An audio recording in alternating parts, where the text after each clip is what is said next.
ভোরের প্রশ্ন, মা গো আমার ছুটি দিতে পার, সকাল থেকে পড়েছি যে মেলা, এখন আমি তোমার ঘরে বসে করব শুধু পড়া পড়া খেলা।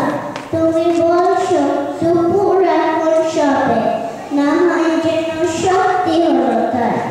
একদিনও কি দুপুর বেলা হলে বিকেল হলো মনে করতে নাই?